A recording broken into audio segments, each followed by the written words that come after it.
on this episode of Alt+Tab with Nick from Game Crate. Hey there. As well as the ever lovely Steve. How you guys doing today? I'm doing pretty good, man. How you doing? Awesome. I'm doing well. I'm ready for this show. But also, before we get into the bulk of the stories, and it's going to be a little bit more gaming-centric this time because we have Nick here. All right. It's a specialty. Both of these gentlemen beside me just came back from PAX East in Boston, and I kind of wanted to ask them a few questions about that experience. What, if anything, stood out to you guys there? Well, actually, I'd say first and foremost the amount of work that we had to do getting there. I heard it's pretty heavy. Yeah. So crazy the amount of things we had to do. I actually, of everything that happened, I think I probably was most concentrating on the panel that I did with JJ, Shannon. We had Matthew from Intel, and we also had KB Mod's Bob. So it was really awesome, actually. We were working on it all the way up to the last minute, making sure everything was polished and ready to go. And I thought it turned out pretty good. What did you think, Nick? Yeah, I mean, I heard a lot of good things about it because I was working at the same time. Yeah. I was unfortunately unable to be in the audience, but I heard a lot of great feedback about it. And it was just, I think it was a very cool thing to actually have such a strong PC gaming presence at PAX, which that's not always front and center. Yeah, you're right. Especially like having you, JJ from Asus, and Bob from KB Mod, among other names. I mean, it's like having the Justice League, up there talking about PC gaming and stuff. Yeah, that's really cool. I'm sort of the Aquaman, though. So. he has his role to play. Yeah, that's right. Quick, everyone take the ocean. No, we really don't want to take the ocean. Yeah. That's going to get us. Guaranteed, there's some need for Aquaman sometime. What about you, Nick? Did you find any games that tickled your fancy? Yeah, we'll talk about The Witcher 3 a little bit later. They didn't actually have a booth or anything, but I did get a chance to go hands-on with it for an hour, so that was nice.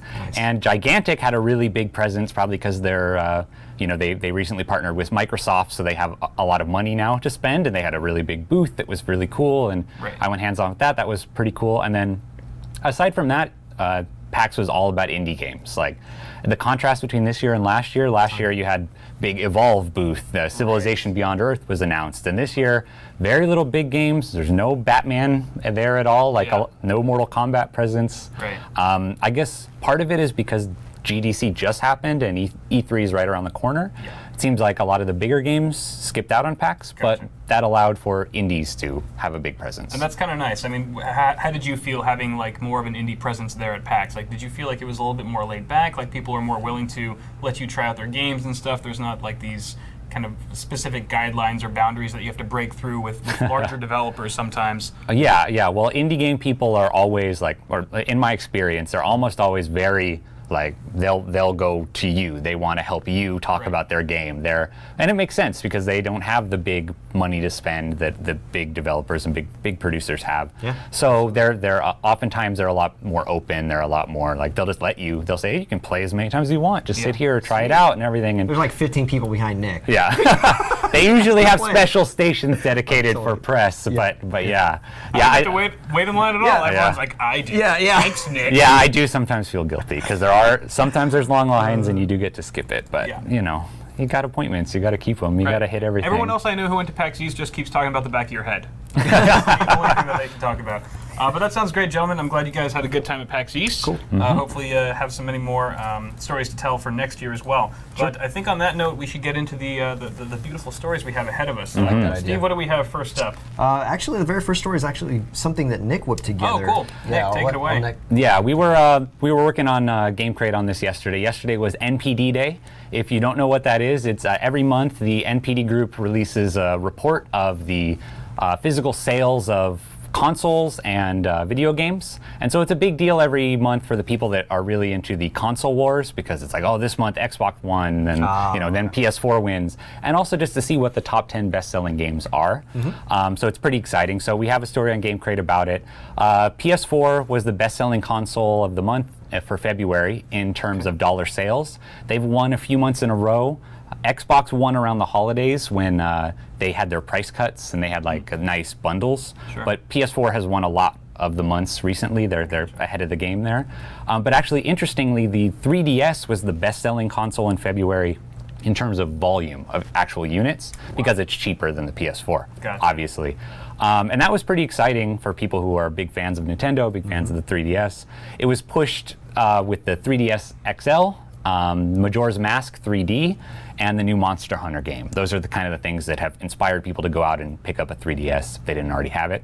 And actually, the best-selling game of the month on the NPD report was that Majora's Mask 3D, which is kind of a surprise. Wow. The big caveat here, and if you guys are not familiar with the NPD report, it does not count digital sales. So Evolve was number 2, but Evolve was almost certainly number 1 if it did factor in Steam sales. Why don't they factor that in? Yeah. It's some deal. They've talked about it for years, like, oh, we're going to start counting digital sales, and then they don't. It might be that Valve doesn't want to release that information. It might be that there's too many different digital sales that they want to. It also, I'm sure, is a business thing. I'm sure there's money involved in who gets the report and who participates in it. Right. But the estimates have said that the sales reflected in the NPD report, the actual physical game sales, are maybe about 50% of total game sales. Okay. So then you can figure out, all right, if Evolve obviously sold way more digital copies than Majora's Mask, Evolve was probably the number 1 best-selling game overall in February. Sure. Dying Light was 3. I don't know if that would be enough to eclipse Majora's Mask, but regardless, Majora's Mask sold a lot. Probably, nostalgia was a big part of it. Also, it's cheaper. Because it's a 3DS game, and the collector's edition that only costs $10 more. You got a little Skull Kid statue and everything. That was a really popular thing for people to pick up. You got to get that if you're a fan of Zelda. Yeah, yeah. And the other interesting thing about the NPD report was they had the top 10 games, and number 9 was The Order. The Order had kind of a rough launch. It didn't get very good reception. But 9 out of 10, it did make the top 10. Is that better or worse than you would have expected based on? Wait, which order? The Order, The one with 1886. Okay, that's the one I was thinking of. Yes. Okay. Yeah, the one and only. Wow. Yeah. I'm not even familiar with that. Like, So it's this what do we call it? Like steampunk style PS4 exclusive? Victorian era fighting werewolves, and the big I didn't actually play or review this one, but pretty poor reviews all around. You're supposed to be able to finish it in something like 5 or 6 hours. It's heavily QuickTime event, a lot of cutscenes, very little gameplay, and it's kind of a big deal because this was one of the big tentpole games of the year for the PS4. So I actually heard that the developers were trying to do something new and different in the way that they hired a writer from the film industry to create the storyline for this game, right? Yeah. I think there is a defense to be made of what the Order was trying to do. And I think there was an article on Game Informer, I think it was Game Informer, about that today, actually. Like, this is what they were trying to do. It didn't work out, but there are games that maybe could take some of the things that they did and make it work in the future. Gotcha. But so it was interesting that a lot of people did buy it. Probably a lot of pre-orders drove that 9 out of 10 before they were able to, or the 9th place out of 10, were able to find out, oh, maybe it's not actually that good. I don't know. Yeah, but that's it for the NPD report. That was the big news that came out yesterday. Nice. And I will say about the whole Majora's Mask thing, beating out Dying Light and Evolve, pretty sure that Majora's Mask is only for 3DS, right? Yeah, the Majora's Mask 3D is the actual one that won it, yeah. Whereas, even though digital sales weren't counted for the other 2 games, they are offered across multiple platforms, which in theory, like, I don't know if it necessarily balances out completely, but something to consider. Even across all those various platforms, Majora's Mask still won. So yeah. It's just, wow. Nintendo's really killing with their handheld platform. Yeah, that's a pretty good point in the chat right now from Fox Alive. It's Dishonored without gameplay. It is a similar world kind of feel to Dishonored and similar visual design. I could agree with that. But Dishonored had great gameplay, really strong gameplay, and from what I've heard, the Order just didn't have that. Right. I never really had an opportunity to play much of Dishonored either. I got through like some of the first areas, and then something else pulled me away to play another game with someone else. And it always happens, right? Yeah. All right, so next up, moving on to some hardware, and then we can revert back to gaming in a little bit. Sure. We got some interesting new memory modules, Steve. Is that Yes, correct? I yes, saw that's these correct. briefly. Why don't you tell me a little bit more about them? All right, so bottom line, this is the Raiden series from Avexir, depending on how you want me to say it. Ninja Dims. Avexir, Ninja Dims. Well, I just Raiden, the god of lightning, Mortal Kombat. Right. So they patented some new technology to mimic bolts of electricity going across the top of the dim. Let me try to show you kind of what it looks like. Oh, here. that's not mimicking anything, Steve. That's actual lightning. That's actual. They just trapped lightning in a little bottle. It's pretty cool. Yeah. So I like the idea of what they're doing. I like that they're doing something different, but I'll give you guys a little bit more information about it too. So they remind me a lot of the lightning globes from when we were kids, right? And so you kind of touch them, and the laser beams like come out and hit your hand, and not laser beams. I'm just quoting Goonies there, but yeah. So that's what it reminds me of. I'm just going to show you kind of the breakdown here from their website on how it sort of pieces itself together. This is the different shrouds connecting the top section from the bottom section, dim on the bottom and the lighting segment on top. And you can see it's sort of separating the two PCBs too, I imagine, because there's probably some interference that'll come off from this thing running full tilt. So the top half of the module is literally just all the mechanisms for the lightning thing. Right, and you can see that there's a massive gap here, and then links to carry power probably over to the other side. And that makes it almost double the height of a standard. Yeah, DIM. so we did a measurement, right? I'll jump down to the specs here. It's like I think if it's 2 down point below something here. inches, 2.1 or 2.2 inches tall, which is Yeah, insanely tall 2.5 for actually. memory. Yeah. 2.5, Yeah, wow. versus a standard one, which is about like an inch. Okay. So here's specs. So especially if you're going with like a quad channel motherboard where you've got memory sticks on both sides of your CPU, it might be better to opt for like a water cooling solution where there's a smaller water block in the middle as opposed to like a heatsink tower that could very easily interfere with that, unless you've got a really accommodating heatsink tower that has a little bit of clearance on either side. Just to show you, I mean, it's abnormally tall. It's just like way up here. It's pretty massive. They really. Kyle, actually, when we were looking at this before the show, you had a really good point. It reminds you that it doesn't look fully finished. Because just the side, the blankness on the white face side, there? Yeah, looks like that's there should be some more carving or some maybe metallic finish, or they could have put Avexor, their logo, in black, and I think that would have stood out and been a bit more striking than it just kind of looks a little unfinished. Yeah, What do you think, Nick? the design on the side is an odd choice. I mean, obviously they do want you to pay attention to the lightning bolt, Sure. but I mean, why not even have like a lightning bolt on the side or Yeah, something like that, like fit the theme. Exactly. Yeah. Or just Raiden with the hat low and he's just throwing a bolt.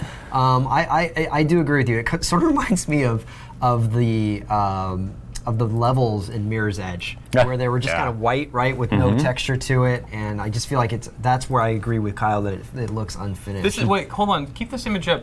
Okay. The DIMMs are flipped. The ones on the left are on the opposite. Yeah. So are they? Right. How is that? No, that's just the way that the DIM slots work. I mean, on the You're right. You're right. Because you know when you switch Okay, them. yeah, you're right. I'm dumb. No, you know these things. It's just one of those things where you're not thinking about it. Yeah, That's why. exactly. Context. I like the design of their website with the lightning bolt in the Yeah, background. just Drive the point home. Just drive it home. Yeah.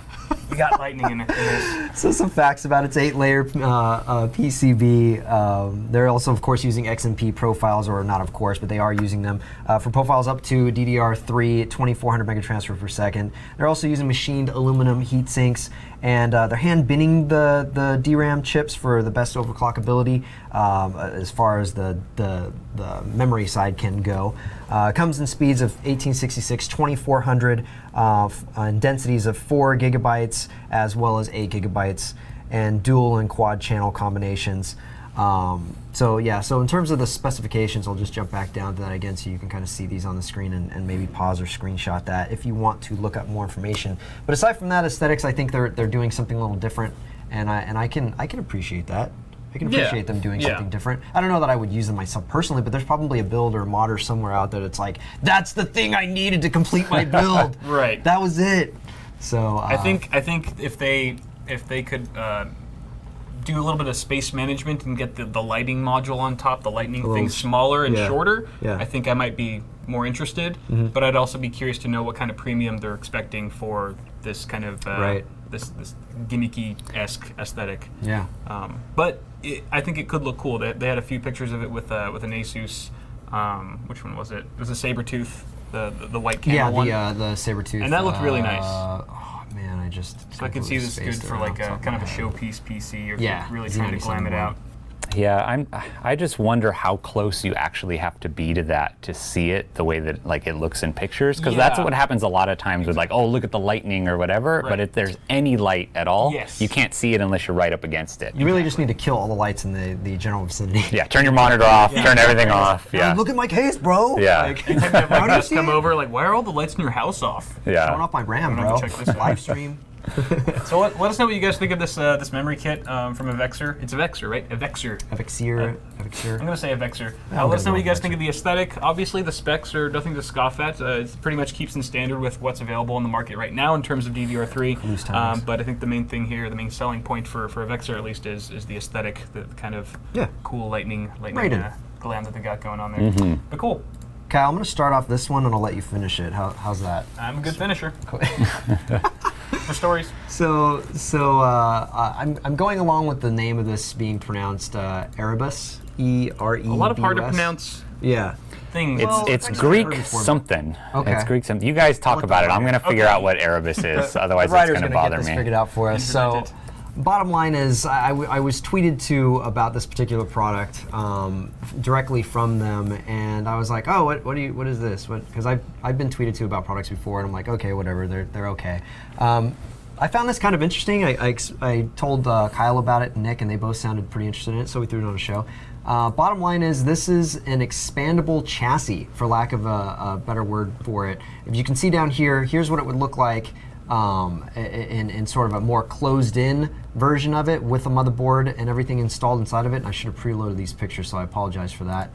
And then you can actually expand it into a larger form factor, or to accommodate a larger form factor motherboard and graphics card. Well, I guess your graphics card you're probably okay with, but your so you can see you get a ton more space. Which is HP HPTX, yeah. So I'll show this video real quick as they throw things together in this animation. Yeah. I absolutely love how at the bottom of the video it says better video coming. Yeah, you didn't Like, forgive this crappy video. We've got a better one on the way. This is garbage, but we promise it does look cool. So this is example one, the smaller form factor build and different hard drive cages down at the bottom. And you can see it has sort of an additional component Enclosure that slides on over, top. enclosure that goes over top of it, because that is the part that will slide forward to give you the extra room, which they'll show you in the rest of the animation. There it right is. now. Yep. Pops out. Okay. Wow. Dang, Kyle, your case gets long. Yes. It's very. So long, Kyle. It endures. It's hard too. It's made of aluminum. But so like. Wait, am I not getting it right? So yes, and I actually did ask them whether or not this would be aluminum or not, because I assumed that it was, but I wanted to know for a fact. And in my tweet, they did respond to me that it was in fact the first choice when they talked about making it. They also made several other changes, Kyle, but I want you to kind of go into the minutia of what this particular chassis can actually hold. Sure, yeah, Before I go to just some basic specs about it. Again, Steve already mentioned that it can hold up to HPTX form factor motherboards and all the way down to micro ATX. So I don't think it has the standoff points for a mini ITX board, but probably wouldn't be interested in something like that if you're buying a case like this. Aluminum construction, so it's going to be very sturdy, probably not too prone to fingerprints, which is always good, while remaining fairly lightweight. It supports a slew of different radiator sizes: 122, 40, 360, and 480 millimeter. Those would all be placed at the front of the case, so you'd probably have to slide those drive cages over if you wanted to get a fat radiator in there, especially with push-pull. But I believe that looks like eight cages, or I'm sorry, 8 drives can probably be, is it 10? 10 expansion slots. Oh, 10 expansion slots, but I'm talking about the drive cages sorry. So I think I think you get 8 drive cages. I believe they're 3.5 and 2.5 inch drives, 10 expansion slots, as Steve said. So definitely do some crazy multi-GPU setups in there as well. What else? I think that's pretty much it. 2 5.25 inch bays. It looks like there's 3 5.25 inch bays, but I think the one on top is actually the front I/O. They're also adding some enhancements if you want to hit those up too. And they're adding enhancements. Why don't you Oh, go okay, that's over fine. these? So in the blog, they actually recently reported, I think it was 2 days ago on the 11th, is that 2 days ago? Anyways, point being that on the 11th, they put up a quick announcement saying that they're working on some new features for the beta prototype as well as their final product. They're going to enhance the overall strength of the case, which kind of makes sense when you have 2 pieces of aluminum kind of over each other. It's probably solid, but when you expand it to the larger one, it probably has a tipping point maybe, or a point where it can kind of fold a little bit. Just taking a guess on that. And then adding support for 180 as well as 200 millimeter rads. That would be in the front, as well as better support and strength in the motherboard tray, redesigning the hard disk and DVD cages. And they're also adding a couple of mounting holes for water cooling reservoirs and pumps. And they're adding this is for you, Kyle. They're adding a special secret panel for secret stuff. Why is this for me? It's because you hide secret things. Why am I? I'm not that cryptic. Or not that mysterious. Heard a rumor from Heather, from your fiance. Hey, let's leave that for the secret panel, all right? Keep that. What happens in the secret panel stays in the secret panel. Put that Steve. in your mental secret panel right now, Steve. All right, you guys want to know about Erebus? Yeah. Yes. According to some later legends, Erebus was part of Hades, the underworld. It was where the dead had to pass immediely after dying. It's where you would wait for the ferryman to cross the river Styx to get into Hades. That's always what I think about when picking a cold, hard ATX chassis. Cross the chassis, the river by expanding. Will I one day be in this chassis? When I It die? sometimes means deep darkness or shadow, which is a pretty cool name. So they're getting all ominous and stuff. Yeah, That's cool. But it's gray. It's not black. Modders might have something fun with this. I really wish that they were okay. For a first run, something like this I think is really cool. They're going in the right direction, or at least it's cool. It's going in the right direction. It's an interesting thing. But I kind of wish that the original sections that they show off here, I'm just going to play the beginning of the video to illustrate what I'm talking about. I sort of wish that the sections here could be shortened in terms of height. And you could just get maybe different bars that are in the front and the back to be able to shorten the height of right, because in this video it's just showing it getting longer, but not necessarily taller. Right. Which leaves a lot of empty space if you're using like a micro ATX motherboard, for example. You might want to close it up to make it more compact. So different side panels, different encapsulating top. I mean, or maybe it doesn't have an encapsulating top because it doesn't need to get bigger, and that's just a section you leave off. No, I agree. By only allowing it to expand in one vertical, I think it's only going halfway to the point of what it's trying to be. Right. Right. It's trying to be as versatile as possible, but I feel like it's only 50% there because you can't expand it or contract it horizontally. They were probably just thinking motherboards are going to expand a certain direction. We'll get the height at a certain height. We know we cover the height of the motherboard. Now let's just get the width to be a sliding scale. Yeah. It's my guess. So if Erebus, if you're listening out there, tweet to me and tell me I was completely wrong. Get on. Yeah. I also noticed that there's no rubber grommets, and I hope that there are in the final version, but I feel like this is probably going to come at some kind of premium because of its unique abilities, and I feel like if I'm paying more than $150 or even more than $100 really for a case these days, it should have some rubber grommets just to make it look a little bit more tidy inside. Who knows? It might be like an included accessory or something like that. Yeah. All right. Well, maybe we should pass the torch along to Nick. All right. Nick, you have something to talk to us about? Yes. Back to the topic of PAX, but staying on the topic of hardware. We went to the Asus PC Gamer party get-together celebration thing on, was it Friday night? Friday night. Yeah, it was Friday night. Friday night, Saturday. They were Asus was celebrating 500 million motherboards shipped. They've kind of been celebrating that anniversary for a little while now, and so I took the chance to talk to JJ from Asus about that anniversary, how much they've shipped, and what their plans for the future are. And so we have the whole interview written up on GameCrate if you want to check it out. A couple of the interesting things from our discussion there. I asked him, all right, so you guys have sold 500 million motherboards. What's the number two? Who's your competitor? How many have they sold? And he doesn't have specific numbers for a lot of their biggest competitors because a lot of the biggest competitors don't release numbers. Sure. But according to JJ, it's an exponentially greater number. And what he did is he compared it, like he says, the number of graphics cards they sell, like one of their biggest competitors recently announced something like 100 million, and Asus had just hit like 125 million, and that's not even and motherboards are so much more that their But bag. counting digital downloads. Yeah, no, that's question. the key. Your digital motherboards. Yeah. We also talked about the curved monitor trend because we've been writing stuff on GameCrate lately. We've had our hands on Samsung's big curved monitors that are a lot of fun. So we talked to Asus about that. The general idea from JJ is, of course, they're looking at it. They're thinking about it. But they want to make sure they can do it right.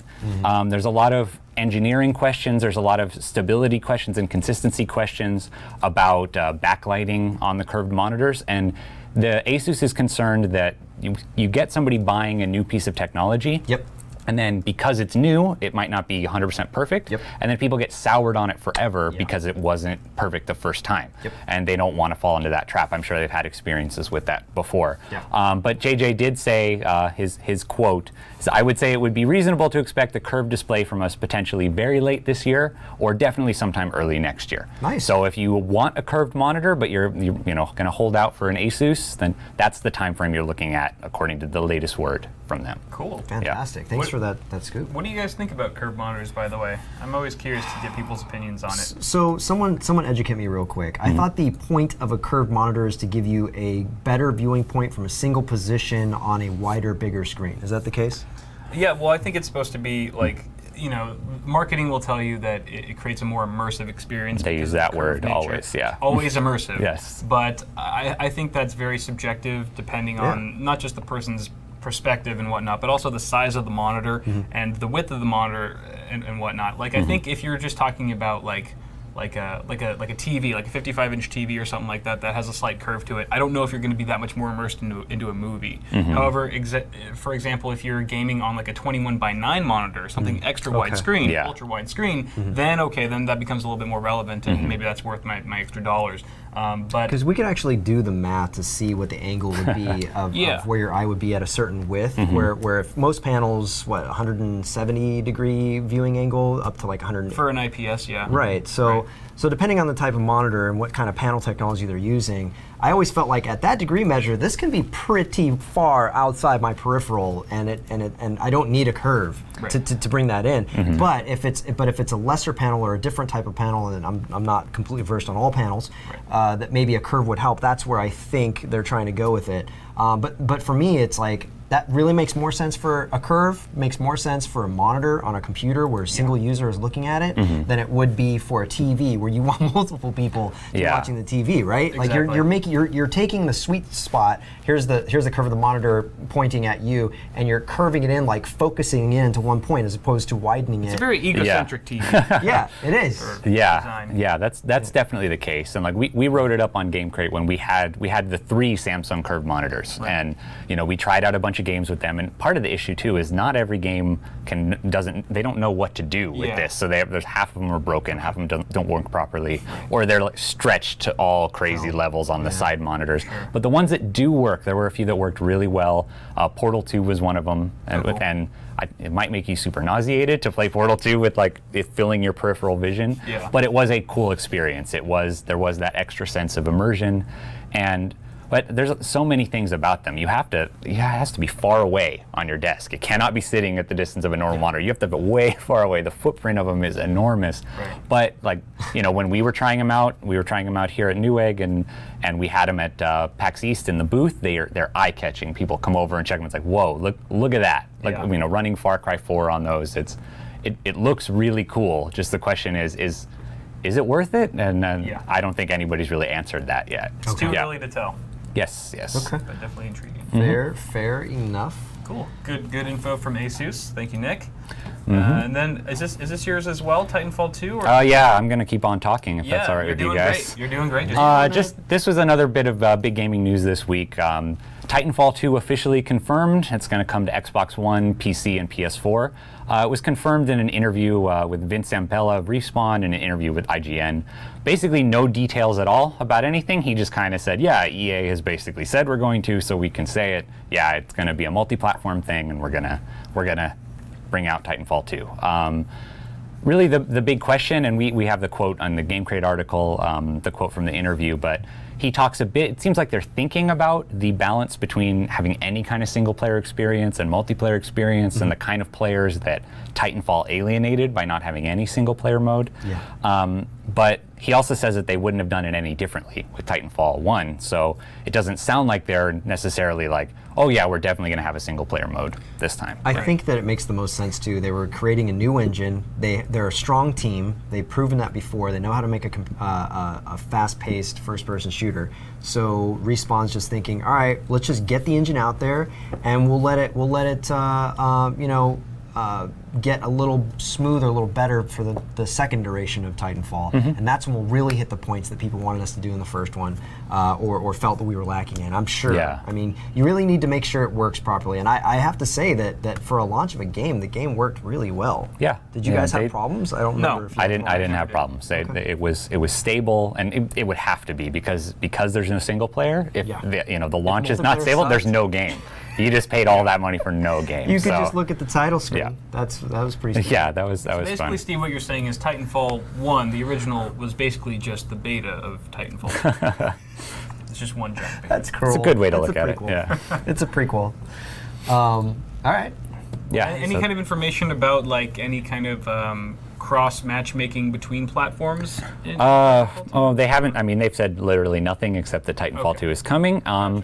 We've seen so much recently with crossplay between Windows 10 and Xbox, but the fact that this will also be on PS4, that may shoot that out of the water before it gets anywhere. I think, especially because it's a game that's so competitive, that's the thing they want it to be, is competitive. I would guess probably they won't waste time with trying to make it work, make that crossplay work, because right now no competitive player is sold on it. They're all going to be skeptical of it, so it's not necessarily worth the time. But what would you like to see in Titanfall 2? Oh man.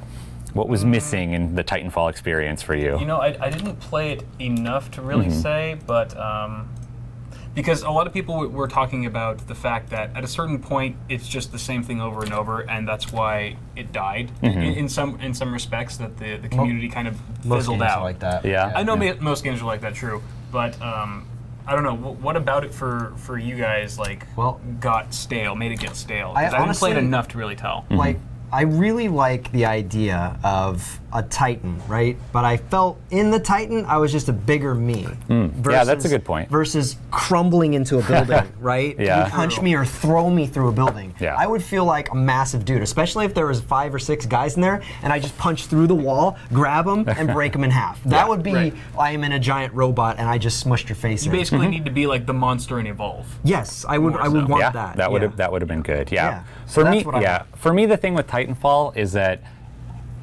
it seems like as far as creativity went, they like, hey, let's have this interesting thing where we have these big robots and you get in them, and that's our interesting idea, and then they ended.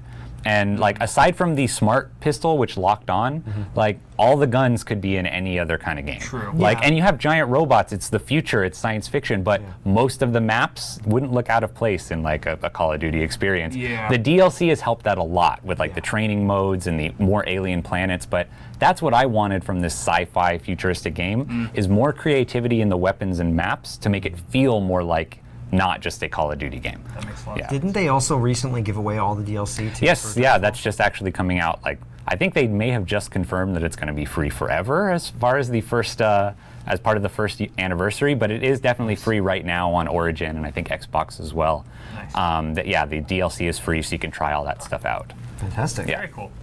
Awesome. Thanks for that story. And next up, I think this is my story that I dug up. I think I got it off of hexus.net. So I don't know if many of you have already heard about this, but Star Citizen, the client, you might be looking at 100 gig download or more. And this was basically explained by Jeremy Masker, the director of Game of Operations at Cloud Imperium Games, who's developing this thing. And he said that the size and number of assets that are left to deliver means that our client size is much more likely to be 100 gigabytes, because a lot of people were speculating that it would be closer to 15 to 20 to 25 to 30. Yeah. And then the guy who's actually running the whole thing says, no. That's hilarious. It's going to be more like 100. Just to put things in perspective, patches will be up to 20 gigabytes. Imagine a 20 gigabyte patch. And I don't know if this is like this is the largest that I've heard recently for a game client. But this could potentially cause problems for people either with slow internet or with bandwidth caps. If you have a data cap, with your ISP, that could be an issue. When you thought that 50 gigabyte cap or 500 gigabyte cap might be enough, I mean, you're you should never agree to a cap if given the option. Yeah. Period. Negotiate that. Yeah, Please. yeah. Do not At all lose. costs. Do not save the $10 a month you just saved to get that. Do not. Do Internet not. should not be kept. Yes. And not to mention, limited storage. I feel like limited storage is probably the least of people's worries because you can find mechanical storage for fairly cheap these days. Yeah. Pop in another. You could have a dedicated mechanical drive just for your Star Citizen folder. Yeah. But I don't know. What do you guys think about these games getting larger? Naturally, this is just the kind of progression of things. Yeah. And I also feel like the capacity of drives is getting larger too. But in terms of bandwidth, where ISPs are still in some ways in the Stone Age compared to other countries and whatnot. What do you guys feel about this? I feel like Star Citizen spearheading the idea of what a PC game can be and giving us a tremendous amount of space, knowing full and well most people have, I'm sure it's up to a terabyte at this point. I probably have to check Steam and their numbers to know for a fact. But my perspective on that is more download, bigger game tells me more money, more game for my money. Like Team Fortress 2 is a perfect example of that. When the game first started, it was whatever size it was, 3 or 4 gigabytes, and now what is it, like 16, 20, 30? Somebody correct me in the stream. Yeah. It's massive, and that tells me that I'm getting a tremendous amount of game back for what I paid however long ago when I got Orange Box. Right. And now it's totally free, of course, and everybody can jump in, but that's just one more example of how PC games can own like that. No offense to console users out there, because you guys definitely have your pluses. But in terms of unlimited storage or being able to load more games that are going to be really taxing that hardware you just spent $1,000 on, Yeah. that major difference there, right? Right. And Star Citizen embodies all of those things for me. That is the embodiment of a PC game. It just gives you tons of content, and you really need awesome hardware to play it. So that's my perspective. I think it's a good thing. I think overall it's a good thing. For sure. And when you consider just how expansive the game actually is, and how I think they're like continuously like adding new elements to it all the time, right? I think when you consider all those things and how much more massive it is than a standard or typical game, like Strider in the chat was just saying, like, I think 100 gigs is perfectly reasonable for a game like Star Citizen. If you were talking a game like Battlefield 4 or something that's not like so open world, then you have to scratch your head and wonder, are they not compressing it correctly? What's going on here? I would be okay with more. I would deal with the problem of needing to get a new hard drive if it meant I'd had more of a game to play. Yeah. I'm always okay with that. Nick, what do you think actually? I think the interesting thing here, because like you guys have said, the storage is that's not necessarily the tricky thing. That's an easier thing to fix. It's the downloading and the potential of caps and things like that. I think it's just one more example of what we're running into, like we're running into with Netflix, we're running into with YouTube, we're running into a lot of things where the infrastructure in North America for your internet is not supporting the content that is being produced, the video games that you need to download, the 4K streaming and all that. It's just another example of that. It's going to be another round of angry people saying, like, calling their ISPs and realizing, signing petitions, running into that brick wall, running into that, this is a major problem. And you hear, if you follow anybody from Canada on Twitter, you always hear them talking about that with Netflix and how bad Netflix is in Canada because of the situation with the internet, and it's just going to be happening more and more until we can get that infrastructure issue and the providers on the same page. Like, I could see Roberts just saying, you know what, if they want us to send them discs, we'll just send them discs. Like, I could see that, you know, like get the expansion for $1, which like covered shipping or whatever, and ship it out to Canada where you're capped and you just install it the disc. I could totally see him doing that. Yeah, is that from 0911 said install Star Citizen using 25 DVDs. It's that simple.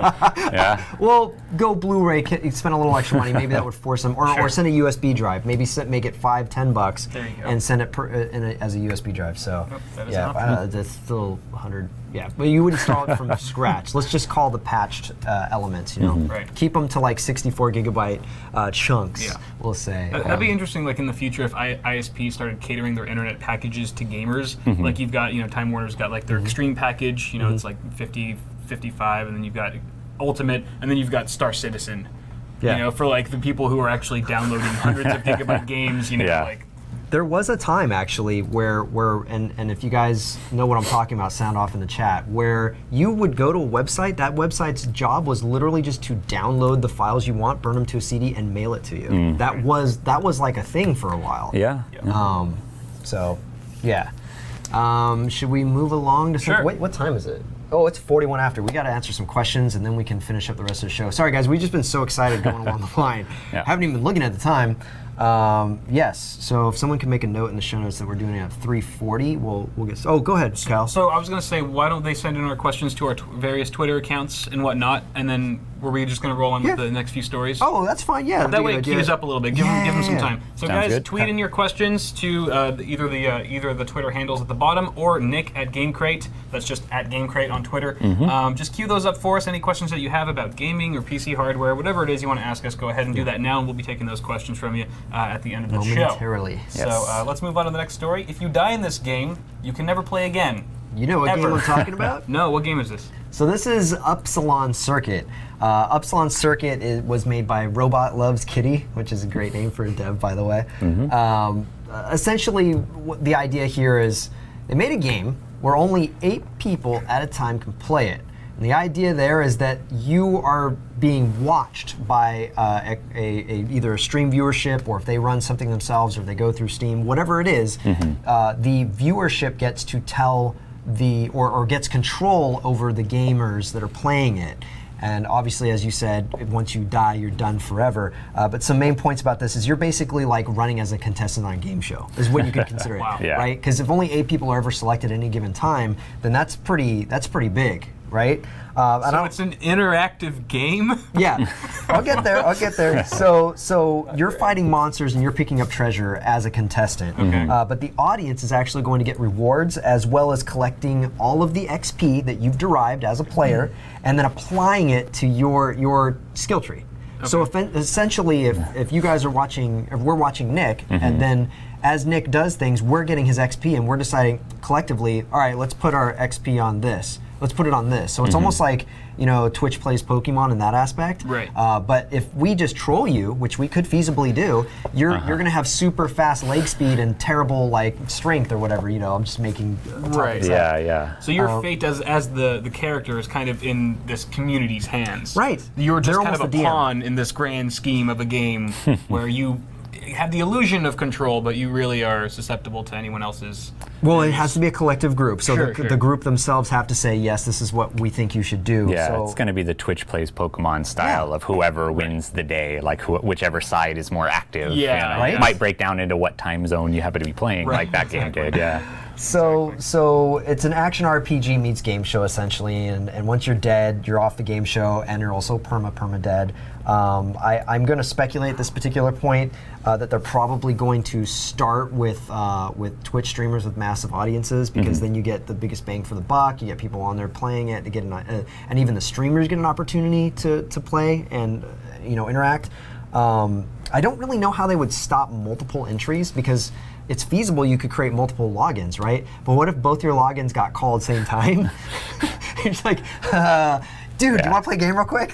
There's a lot of questions about this. Yeah. So I mean, what do you guys think? I mean, whatever you think. Speculate, give opinion, whatever. To me, it seems like a bunch of cool ideas that I don't know necessarily why they're the same thing. The idea of a game you can only play once ever is a cool idea. They've done it before with games that self-delete once you die and things like that. The idea of a game that only 8 people in the world can play at once is a cool idea too in the age of streaming. Right. The idea of a game that the streaming audience can actually participate in. We've seen some rumors of a few different games that want to do something like that. Those are all cool ideas. I don't know why they have to all be the same thing. Why can you only play this game once? Why can't you play it more than once? Why, I don't. Why does the game where you can actually be like a DM audience and everything? Like if a big Twitch streamer was playing this game, you don't also need the thing where only 8 people in the world can play this. Exactly. Because people would be watching that person. It might lend itself to a situation where a smaller streamer, they're one of the lucky 8, so they have this huge audience all of a sudden. That's the pro side. That's the cool side of it. I think the exclusivity of being on it. I think what ends up happening, what might end up happening is it's like a running world until the last of the 8 people die. So I'm in, you guys are in, 5 other people are in, one of them dies, another person takes their place, and we just keep playing in the same game. All the way up until the point where there's one really awesome veteran dude that hasn't had sleep in 24 hours, and I don't know if there's gonna be breaks or what, but at what point is it let's just see what happens? It's like a social experiment in gaming. That's what I feel like it is more than anything else. And honestly, I'm on board just to try it because it sounds fun. It sounds like if we were to come up with some random contest that we'd all play in a game that exists, just to see how long you can play for. And if you die, you're out. Next person's in. That'd be a fun way to play any game. Yeah. I mean, that concept. I'm concerned about things like making a game is hard and it requires a lot of resources and effort. So I feel like all this stuff, they're getting a lot of media attention with this, permadeath. You could never play again and all this stuff. But like if people would pay more money to play again, or like if people are only going to jump on board if they feel like they might be able to play again someday, like I feel like these rules are going to get relaxed sooner or later. Maniac Geek actually brings some more information, and if this is accurate, thank you very much for that. But he basically says if they allow you to play again after a new patch or a season, then that would make more sense. Oh yeah, so he's speculating that, yeah, and I totally agree that would make, like, yeah, do it in seasons or something like that. I think if you die after like 2 seconds because of the crowd, the way that the Twitch audience, host you, you're gonna want to be like, next time I'm gonna do it better, and I think that's better marketing for the game. Like next time, exactly. Next season or whatever. That's also part of what makes games so fun is like you fail and then you try to rework your last strategy to improve upon it to get further throughout the level. You know what it would be like? It would be like Ninja Warrior, where people like everyone get through. They practiced for years. They practiced for months and months and months, and they built it in their backyard. They go and do it, and they instantly fail on the first obstacle. But then, like next time, what are they going to do? It's exciting enough. There's enough drama for having it be once a season, however often they do Ninja Warrior. I agree with that. Sure. Yeah. I also like the idea of watching others. I think the first 8 people are screwed. Unless you won't know what to do. Yeah. So unless you're playing beta, the first 8 people are totally against the odds completely. But as they die out, you'll learn from their mistakes, and all the viewers will learn from their mistakes. So they say rewards are being given out to the viewers. So maybe one of them is like bumping you up in queue or something, you know, or you can exchange that for doing something like that. I also wonder how a game like this, where it is kind of aiming to be somewhat of a game show, is going to be delivered. Like, is it just still going to feel like when you're watching the stream, like you're just watching any other game, or is there going to be some kind of like announcer in the background? It's like, oh, the masses have just decided that this stat will be upgraded or whatever. You know what I mean? Like to make it a little bit more engaging, I guess. Or is it just going to be like audio and sound effects and stuff like that? I don't know, but everything fascinates me. The idea of it being like what is it, the Running Man or whatever it is? Yeah. It's like the idea of it just being like, and next you've been given this sword. Like, oh, right. Or like the Hunger Games, where people like pitch stuff in and you get your packages and everything. You could have sponsors. You could have sponsors in the game. There's a lot of awesome ideas in this. I think as we go, I bet I would place money on some of these like more restrictive elements being pared away, because I think the idea is cool enough to do really well on its own without necessarily the permadeath where we burn your computer to the ground and you never play it again. That pull you aspect out of your of house and execute you. All right, actually, I want to move us along to the next the question, and we do have like 11 minutes left, and it's very important that we actually kill it at 4. But what we'll do is we'll come back on again and finish up questions. We'll do like 10 or 15 minutes of questions. Are you guys okay with that? I could be here all day. Yeah. Okay, cool. You guys okay? Okay. Yeah. Does that work? All right. All right. So moving right along to another really, really cool game, which is Witcher 3. Yes. I think that's worth us going into at least 5 minutes worth of conversation. Yeah, I'll make it quick. So yeah, The Witcher 3 is one of the big releases that are going to be coming out this year. Going into actually getting a hands-on experience with the game, I have been skeptical about it. The opportunities I've seen to watch gameplay footage, I got to see an hour at E3 last year. Nothing has sold me. Like, it's a lot of the world is so big, the world is so cool, and everything. So many women too. And then all of the dialogue always sounds clunky to me. The combat never looked fluid, and so I was like, I don't know about this. At PAX, I actually got to play the first hour of the game. Wow. Some of my concerns have kind of been allayed. They've kind of been reduced. Nice. The combat is fun. The combat feels fluid, more so than Witcher 1 or 2, which never grabbed me because the combat always felt a little clunky to me. I didn't feel like a super, kick butt Witcher, monster killer. I felt like, what am I doing? This is awkward. So the combat, I think, is a big improvement, and the world does seem like mind-blowingly enormous. Like they showed, I was talking to one of the devs there, and he was showing the map, and he's like, this one region, if you're on your horse, it takes about a half hour to gallop at full gallop from the northernmost part all the way to the southernmost part. And then he took me out, like zoomed out the map, and there's like a dozen of those regions, each one that large. And like there's one that was full of islands, and I'm like, well, what do you do over there? You can't ride your horse. He's like, oh, you could get a boat or you could swim. We don't recommend swimming because there's a bunch of monsters in the water. If you get a boat, then it depends on the weather. Sometimes the dynamic weather could change and could capsize you. And I'm like, if this is actually as cool as he's talking about, like this is going to be great. Wow, I'm so impressed. I'm all excited about all that. The dialogue and the story and the acting and all that stuff. Lots of people have written about it. It always has smacked to me of being produced by somebody where English is not necessarily the first language. Okay. The whole storyline comes from. Yeah, and it is. That's the source material is European, European series of novels and everything. So it's not. That makes sense. But like the very first thing that happens in the game, you open it up and it starts with like nudity. Is like the very first thing that happens in the game, which has never worked for me in The Witcher. I think maybe other games can handle it. But after you're able to. I mean, I don't have any problem with it. I think other games have done it better. It's always just seemed weird to me in The Witcher. Yeah.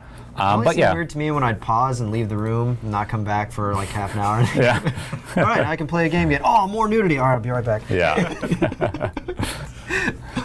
I'm sorry. Did I throw you off now? No. That's I've said my piece on it. I'm not like I'm excited to review it when it comes out. I will be playing all the way through it. I want to. I've talked to a lot of people that who are like, is this going to be the next Skyrim, the next world you can spend all this time in and just go and go and go? Sounds like that would, like they're going for, if they can pull that off, that's my concern. Is it's a big giant world. They need to give you enough to do. It needs to feel fun. Just a big world is not enough. There needs to be enough to do in there, and then and I can look past the weirdness of dialogue and the actual writing and things like that because it's got cool monsters. It has fun stuff to do. Well, Sweet. If it was written by people, but whose first language wasn't English, it wouldn't feel as authentic. Yeah, that is true. That is part of it too. Yeah. So you guys heard it from Nick himself. Witcher 3, full frontal nudity. So go ahead and check it out. One reason they already know about that. If they're at all interested in The Witcher. Now for hours. For hours. Yeah. All right, cool. Sweet. All right, so let me let's see. I want to touch on two final things. I think it'd be really fast. We'll just speed through them. Speed through them, Yeah, right? speed through them and then go to the Q&A. Yeah. Got it. And then what we'll do is we'll cut early for the end if we end up not getting through Q&A fast enough. Yeah, you guys see where I'm going with this. What do we got here? So first and foremost, I did not know this, but Game Wisp actually stole this from Reddit, a Reddit post where there's actually a memorial station in Elite Dangerous for Leonard Nimoy. So they actually named it the Leonard Nimoy Station. Found that interesting. It's sort of a segue for me into the next section, which is what has just been released recently on Elite Dangerous, and that's the new Wings update, Wings 1.2. So a couple different things. I'm just going to kind of run down the list here. So Wings functionality was added. First and foremost, that basically means that if you're playing this game, or if you didn't know already, it's essentially allowing you to have up to 4 people to group together and do missions together, as well as put out beacons so that people can drop out of space with you and find you. Those things are pretty important, especially when you get pulled out from interdiction attempts and pirating attempts on you. But let's say like the 3 of us plus 1 are playing, and one of you hits them. All of us need to hit whatever target we're trying to fire on, but it doesn't matter which one of the 4 of us kill them. We all split the bounty of whatever person we were trying to take out. So that's really good because a lot of times there's kill stealing in that game a lot. So that gets pretty annoying. But it allows you to not kill steal from friends. Because I was basically trading off with friends. All right, I'll make the kill on this one. All right, you make the kill on this one, and we'll flip back and forth. So that's pretty annoying. Several other things too I want to add to that. They've also added a couple new ships, the Fer de Lance, as well as the Vulture, and the comms interface had a complete overhaul. I haven't actually played the game to know what the difference in the communication system is, but one thing I did really like about it in the past, I'm not sure what's changed now, is the audio actually has a modification to it. an augmentation to it to make you sound like you are far away in like a NASA space capsule somewhere. Yeah, it's with cool. the beeps at the. Have you heard it? Yeah. Yeah. So with the beeps at the end, ending transmissions, and the far awayness. I mean, honestly though, if you get damaged, your communications can be damaged too. So wow. that happens. That's awesome. So also they've added AI groups as well, and added the ability to reboot destroyed subsystems. So if your module in your system for like artificial intelligence, or not artificial, God, I've just forgotten what the word is called now, but basically the ability to pump oxygen through your system. I forgot what that's called, sorry. Essentially you can reboot that, which might actually save your life in some condition where when your ship's in a condition to not have that working properly. Then other subsystems too, like your shields or your capacitors or anything else. Also, this is actually really cool if you end up taking a lot of pictures or video in game, but you can basically fly around a debug camera with limited range by hitting Control-Alt space. So you can get outside your ship and kind of get cool pictures with your buddies or whatever. It sounds funny, but it really is cool, especially when you're like flying through some debris that's blowing up. Then you could get a really cool camera outer perspective and maybe just pull a cool maneuver through something from outside. It would look really cool. Yeah, that sort sounds of like GoPro. fun. Yeah. And finally, I'll end it with or end the section with what are you guys playing right now? What are you guys playing at home? Nick? What? He's the guest. He has to go first. All right. I'm being polite. My situation is weird because I review stuff for Game Crate all the time, so I was actually playing it here in the office today, but I was playing an indie game called Grapple. It's worth a look. It's hard to Google. You need to Google like Grapple Steam game to get it to come up. The game it reminds me the most of is Super Monkey Ball. If you ever played any of those games, it's a interesting. It's a mouse and keyboard game, but it has that kind of like combination of physics, puzzle, and platformer thing where you have very, very basic controls. You're a blob of some kind of space material, and you can walk up walls and bounce off things, and you swing through space, and you can grapple onto things. And so if you just look it up, look at the trailer. I'll have a review of it probably on Monday on Game Crate, but it is a recommendation. It's $8. It's made by a pretty small team, so it has all the caveats that go into place with that. But it's definitely fun. I think if you look at the trailer and it looks like something you would enjoy, you're probably right. Yeah. Awesome. Nice. Should probably drop this off. Kyle, I need a second to look up the name of the game I'm thinking of. Yeah, sure. I guess I'll just go next. I've been playing a lot of Evolve lately. Yeah. I mean, I guess that is the case for a lot of people. A lot of you guys probably too are playing it. Actually, some of the people in chat are people that I play with almost every week, playing some matchmaking games, some Hunt. And I'm really liking that game so far. There was like a dry spell for me for a while for gaming where I just didn't play any games for almost a year. And then so sad. It's very sad. It's like my life just got so dark and depressing without gaming. And then finally this game came out and Steve was like, hey, you should check out this game. It's really cool. I'm like, you buy every game, Steve. Your opinion means nothing. No, I'm just kidding. And then I actually checked it out and I was like, Steve was right. I should buy every game now. And then so I've been playing it ever since. I've been getting a lot of entertainment value out of it. I can see it getting old at a certain point, unless you switch up the game modes, different campaigns and whatnot. But I love playing the monster. I love playing the hunters. You're really good at it too. Thank you. I just think it's like it's totally different, right? Hunter is like you get the team aspect where it's like we came together and we did something great together. You know, you all put your hands in, hoorah! But then when you're the monster, it's a totally different. It's like this is all mine. Like everything is me. Everything I do is my own, and you feel like a total badass when you outsmart four or outpower four people. Yeah. Exactly. Especially like real players and stuff. It's really gratifying. And can be kind of addicting too. So Kyle, I have a question for you now that you've been playing it for a little while, and actually both of you. I've had that sense since I first played the game that if you don't start at the beginning when everyone else starts, it's going to be a very difficult game to come through the ranks against others who have been playing it for a month prior. It's been pretty much a month now, right? Would you guys say? Yeah. So has anybody brought someone in new that hadn't played the game yet? Have I brought in anyone? Yeah, new? like and gotten their opinion. Well, I mean, like some of the people I play with, they're not like the highest level. They're like still under level 10 and whatnot. Right. But they get some of the basics. I'm just curious, do you feel like you come across people that don't know anything about the game, and how does it seem like you're frustrated? Do you try to help them? I mean, I'm just imagining how difficult it is to just step in a month later after people have gotten it pretty much. Yeah, well, I mean, just like any game, there's kind of a learning curve, right? And I think the biggest problem that people have jumping into it, at least when they're hunters, is not playing to their class. Yeah. Right? Yeah. Sometimes I'll be observing, I'll see a medic that's just like trying to shoot the monster with the sniper rifle over and over, Right. but they're not healing anyone, and that's when the team dies and suffers for it. But I feel like that's also something that you catch on quite quickly too, because people are very like.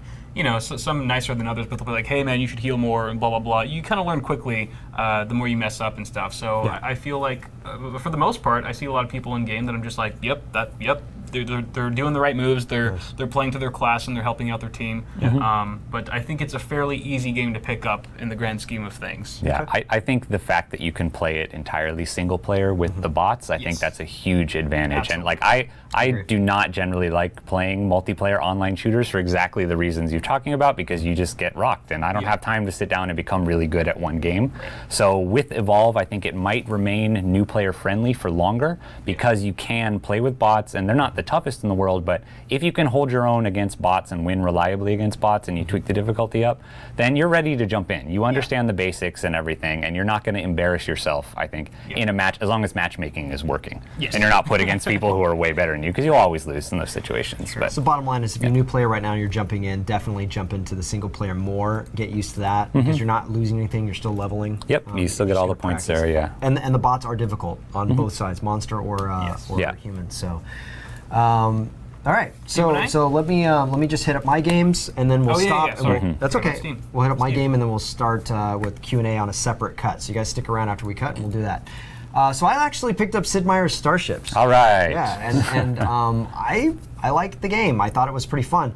I went, especially at the price point. It was like $9-10, something like that. Maybe it was 15. I'm not sure. 15 is the price. It might have been on sale at launch, but it's going to be 15, which is the same price for Steam or for the iPad, if you happen to get it there. Okay, Yeah. cool. Oh, I could see that on the iPad too. Yeah, it's absolutely. exactly the same game, So actually. oh, nice, no cutbacks. Yeah. Well, you can feel it though. You can feel it's Yeah. not like the most amazing graphics, but it doesn't matter because the gameplay is really cool. So check out Sid Meier's Starships. I really enjoyed it.